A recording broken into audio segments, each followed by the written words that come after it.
Kita akan mula membincangkan tentang penulisan dalam bab 5 ya. Dalam bab 5 ini kita sebenarnya mempunyai, kalau kita lihat dalam buku ini, kita mempunyai lebih kurang 6 subtopik.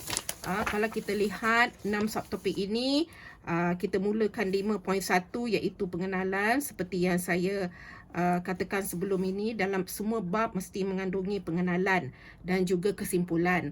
Namun bab 5 kesimpulan digantikan dengan penutup. Jadi pengenalan bab ini kita cuma huraikan apa yang terkandung dalam bab ini ya, bab 5 ini. Seterusnya kita akan membincangkan tentang rumusan. Bahagian rumusan ini sebenarnya kita tengok berapa jumlah objektif kita. Sekarang ni kita ada 2 objektif. Jadi dalam rumusan maknanya kita akan membincangkan dalam 2 perenggan sahaja. Tidak perlu banyak perenggan sebab kalau rumusan ini kita sudah pun sebenarnya pun kita bincangkan dalam bab 4. Jadi tidak perlu panjang lebar. Jadi kita mempunyai perenggan 1, perenggan 2. Jadi maknanya sekarang kita rumuskan objektif 1 yang tentang mengenali wacana tekstur skrip animasi cerita rakyat Melayu, letak dalam satu perenggan. Kemudian mengenai kesan skrip analisis cerita rakyat Melayu dan kalangan pelajar sekolah rendah dalam perenggan kedua. Jadi ingat ya, dalam rumusan ini kita tidak perlu lagi nak tulis tentang apa yang data kita dapat, berapa orang sampel, apa semua tu. Kita cuma letak apakah keputusan kajian, jadi tapi dengan cara rumusan, makna secara ringkas sahaja. Namun jika kita punya kajian kita berbentuk kualitatif, maknanya dalam rumusan ini kita letaklah data keputusan itu sahaja. Jadi bukanlah data yang awal yang kita peroleh, tetapi data keputusan akhir sahaja. Yang itu kita boleh letak dalam bentuk penomboran. Jadi dalam rumusan ini ingat ya, ringkas dan juga dalam rumusan tidak boleh sama dengan rumusan dalam bab 4. Tidak boleh sama, kena berhati-hati di situ ya. Seterusnya kita masuk kepada implikasi. Implikasi ini ialah tentang apakah implikasi kajian ini, kajian ini tentang keputusan kajian yang awak dapat diperoleh ini, apakah implikasi dia? Memberi manfaat kepada siapa? Jadi awak kena senaraikan dalam bentuk perenggan juga. Jadi ini pastikan bahawa implikasi ini agak berbeza dengan awak apa yang awak tulis dalam kepentingan kajian. Jadi yang ini kita lebih terperinci lagi lah. Contohnya kalau kita nampak kepentingan kajian itu dalam kalangan masyarakat keseluruhannya. Jadi dalam implikasi itu siapa? Golongan siapa? Pelajar sekolah rendah sahaja ke? Pelajar istimewa ke? Pelajar sekolah. Jadi kita akan rincikan dengan lebih teliti ya. Kemudian kita masuk 5.4 ya. 5.4 ini kebaharuan. Okey, ini perkara yang baru ya, perkara yang baru yang mana biasanya tesis jarang kita dapat lihat tentang subtopik ini, tetapi kita perlu wujudkan subtopik kebaharuan. Apa kebaharuan ni? Dalam bahasa Inggerisnya ialah novelty.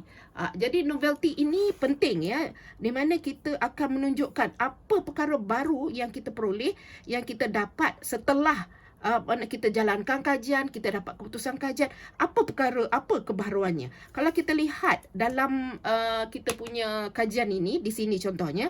Jadi contohnya ya, dalam animasi cerita rakyat Melayu ini, okey, dia diterbit oleh Dewan Bahasa Pustaka, contohnya ya, ia terbit tahun 2020. Baru sahaja diterbitkan. Jadi baru diterbitkan maknanya memang tak ada siapa lagi yang boleh buat kajian lagi. Jadi awaklah orang pertama yang buat kajian ini. Dan juga contohnya sekarang skrip, bermakna skrip animasi ini, memanglah perkara baru, serupa benda yang sama ya. Skrip animasi ini diberi pendapat oleh pelajar sekolah. Okey, tentang pandangan dia tentang skrip animasi, perkara baru juga. Jadi perlu dihuraikan dalam satu perenggan sahaja tentang apakah kebaharuan yang terdapat dalam kajian awak ini. Jadi huraikan dalam satu perenggan ya tentang apa yang tadilah skrip animasi itu, dan juga tentang kesan dia, bagaimana pelajar sekolah rendah dapat memberi pendapat tentang skrip itu dengan skrip itu tersebut ya, skrip tersebut. Okey, seterusnya 5.5 ialah cadangan. Ini cadangan ini biasanya kadang-kadang pelajar dibuat silap ya, dibuat salah sikit. Jadi yang ini awak boleh buat dalam bentuk subtopik. Jangan letak macam contoh, ada pelajar pergi letak perkataan subtajuk dia metodologi, kemudian dihuraikan, dia anggap ke bahawa dia cadangkan dari segi metodologi, ubah. Ini tidak jelas ya. Jadi apa perlu buat? Jangan letak yang macam ni. Awak kena cadangkan tajuk dia. Jadi kalau contohnya ini kajian ini wacana tekstual skrip animasi cerita rakyat. Okey. Jadi awak boleh cadangkan ya, dalam skrip animasi cerita rakyat ini juga mengandungi lirik lagu ataupun lagu cerita rakyat. Jadi awak boleh cadangkan kajian tentang lirik lagu animasi cerita rakyat. Jadi bawah ni awak perlu buat huraian. Huraian tentang apa yang dimaksudkan yang ini. Okey, barulah ini cadangan awak lebih fokus daripada awak letak satu perkataan sahaja, itu tidak berfokus. Jadi itu baru satu. Kemudian 5.5.2 awak cadangkan yang lain lagi. Mungkin daripada skrip animasi cerita rakyat tu awak boleh buat maknanya cadangkan kajian kepada kanak-kanak yang berumur 7 tahun untuk mengenal pasti kata kerja atau kata adjektif dalam skrip animasi cerita rakyat. Itu bendanya kita letak seluruh ayat tu kena beli huraian apa dia, macam mana kajian itu dijalankan. Okey, yang untuk cadangan ini kita letak minima 3. Okey, minima 3 dan maksima kita letak 5. Kerana kadang-kadang ada pelajar dia letak satu sahaja. Jadi satu sahaja menunjukkan bahawa kajian awak yang sebelum ni taklah berapa penting dan sampai tak ada kajian lagi yang boleh, kajian lanjutan yang kita boleh cadangkan. Jadi lebih baik kita letak minima 3. Seperti yang saya kata, saya ulang tadi ya.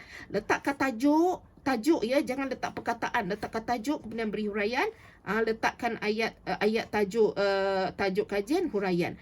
Kemudian letak 3. Seterusnya yang akhir ialah penutup. Okey, yang penutup ini satu perenggan sahaja. Okey, dalam satu perenggan sahaja, iaitu awak kena tutup bukan sahaja bab 5 tapi keseluruhan tesis. Jadi yang ini ya perlu diingat bahawa ini ayat awak sendiri. Tak perlu, tidak ada data lain, tak ada data lagi dah dalam tu, tak ada rujukan dah. Tak perlu ada. Ini ayat awak sendiri, awak nak tutup untuk awaknya kajian dah penat buat bertahun-tahun tesis ini, awak perlu tutup. Ini ayat sendirilah. Jadi ayat yang tentang kajian awak. Jadi keseluruhan bab 5 ini biasanya dalam 8 hingga 10 halaman. Tidak perlu panjang kerana kalau dilihat pengenalan ringkas saja dan juga penutup baru seperenggan baru 1 halaman. Yang lain saja huraian. Ini lebih kurang. Dia punya halaman ya. Jadi jangan lebih-lebih. Sebab ada dipati pelajar dia letak sampai 20 halaman. Tak tahu apa yang dia letak. Kadang-kadang jadi yang banyak sangat halaman tu sebab rumusan ini. Dia pergi copy paste daripada bab 4. Ataupun huraian yang dia ada ni, entah mana yang dia dapat pula. Dia letak pula rujukan tiba-tiba. Ingat ya, dalam rumusan ni dah tak perlu ada rujukan lagi dah. Tak perlu dah. Sebab kita nak merumuskan. Kalau rujukan-rujukan ni kita dah ada letak dalam bab 4. Jadi tak perlu ada rujukan lagi dah dalam ini. Implikasi ni pun tak perlu ada rujukan dah. Jadi malah kebaharuan ini pun dah tak perlu ada rujukan. Cadangan pun tiada. Sebab bab 5 ni kebanyakan kita nak simpulkan keseluruhan kajian yang kita telah jalankan. Okey.